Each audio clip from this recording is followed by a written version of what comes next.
And we're back on the road. With the F1 European stretch of the season done and dusted, the big circus starts its final hole of the Asian American races. Oh, and the Drivers' Championship looks like this. It's gonna be brilliant! I'm Chip from the Digital Grandstand and get ready for the F1 Singapore Grand Prix 2017 preview and predictions. But first, some history. One of the newest venues on the calendar, Singapore entered the world of Formula 1 in 2008, hosting the 800th F1 Championship round and the first ever night race. It was all a massive spectacle and it remains so to this day, at the 10th running of the Grand Prix. So much so that former F1 Supremo Bernie Ecclestone famously labeled the Marina Bay Street Circuit as the Monaco of the East. Brave words. Brave words there.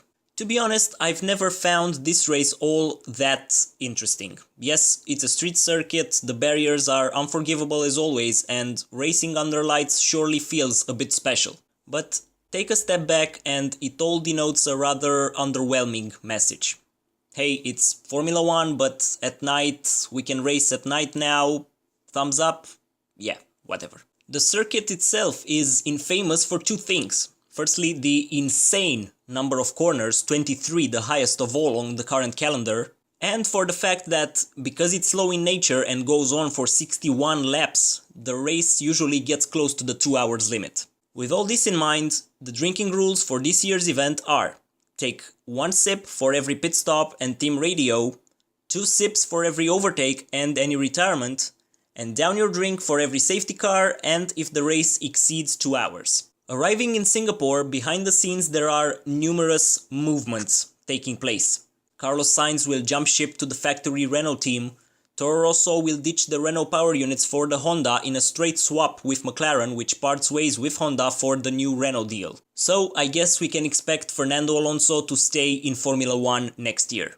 After all, he was the most vocal person that spoke against Honda's terrible power unit package. Which is all interesting and stuff, but let's talk about the on-track action, shall we? Ahead of this week's event, Mercedes have proclaimed loud and clear that they expect to struggle in Singapore. Apart from the 2014 event, the German team struggled around these parts in the hybrid era. In 2015, both Ferrari and Red Bull bested them, while last year Nico Rosberg eventually won, but he was challenged throughout the race by Daniel Ricciardo. So yes, this year Mercedes are expecting more of the same.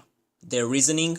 Both Ferrari and Red Bull went really well at high downforce tracks this year, Monaco and Hungary. The red cars, meanwhile, want to strike back with a vengeance this weekend. After being humiliated in their backyard at Monza, anything other than a dominant 1-2 would be considered a failure. Likewise, Red Bull Racing must score at least a podium here, but more importantly, dodge any issues with their car.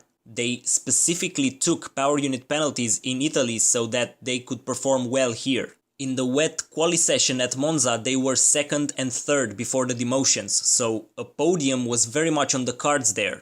They took a gamble and now it's time to deliver. Behind the top 3 teams, Force India and Williams might struggle at this one. Their car concepts work best at mid-high speed tracks, not in the twisty turns of Marina Bay. But tell you who will fare rather well. Toro Rosso. The main issue with the STR12 is the Renault power unit, and that's not so important in Singapore. I'm not expecting it, but I wouldn't be surprised if a double points finish occurs for the Red Bull youngsters. The Renault factory team too have a chance of scoring a good chunk of points here. Hülkenberg will definitely do a solid job, and Palmer, well, this might actually be his last chance of saving his F1 career. Oh, and McLaren. Yep. With the chassis they have and the Honda package not that crucial around these parts, expect some Alonso magic this weekend with Van Dorn close behind. And now for the predictions. In 10th place, Stoffel Van Dorn. He went really well in Hungary, so it should be a repeat of the double point scoring finish for McLaren. If the reliability doesn't spoil their party, that is. In 9th position, Nico Hülkenberg. And with this finish, yeah. The unwanted all-time record for most Grand Prix starts without a podium will be yours. Congrats, I guess. 8th place, Carlos Sainz with another brilliant display of his qualities. Oh, and another on-track duel with Alonso, please. And speaking of the older Spaniard, Fernando Alonso in 7th. With all the jazz going on at McLaren and the Renault deal looming, he should feel energized, motivated and performing at his absolute best this Sunday. 6th and 5th, the Mercedes boys, with Hamilton just in front of Bottas. I mean, if the team doesn't expect a good result, who am I to disagree? If it comes to team orders, I don't think Valtteri will have a problem moving over for his teammate. Missing out on the podium yet again, Max Verstappen. Not that he encounters a problem this time, but he's not that good on street circuits? He's more at home on long, old-school tracks. Very similar, in fact, to the man in 3rd place, Kimi Räikkönen. Between these two, I guess the race will be decided by the quali session. Whoever starts in front of the other gets on the podium. In 2nd position, Daniel Ricciardo. He will challenge for the win and might actually get it, if he goes on a charge like in Italy. Another podium will be great for him, another win will feel godlike. So go for it. But in my view, the winner can only be Sebastian Vettel. It's not a 1-2 for Ferrari, it's just a victory after quite some time. And it might come in true Vettel form. Taking pole position, defending the first corner, then manage the race from the front. On the look of things, this might actually be a rather good Singapore Grand Prix.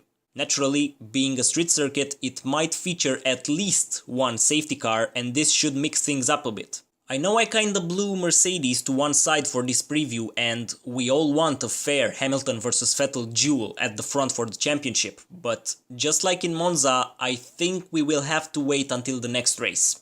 And those are my predictions and preview for the 2017 Singapore Grand Prix. Thank you ever so much for watching. Don't forget to leave a comment with your expectations from this Grand Prix, like, share and subscribe if you're new around here and if you enjoy F1 related content. I've been Chip from the Digital Grandstand. You can find me on Twitter at chip_DGS and don't forget the drinking rules. See you next time.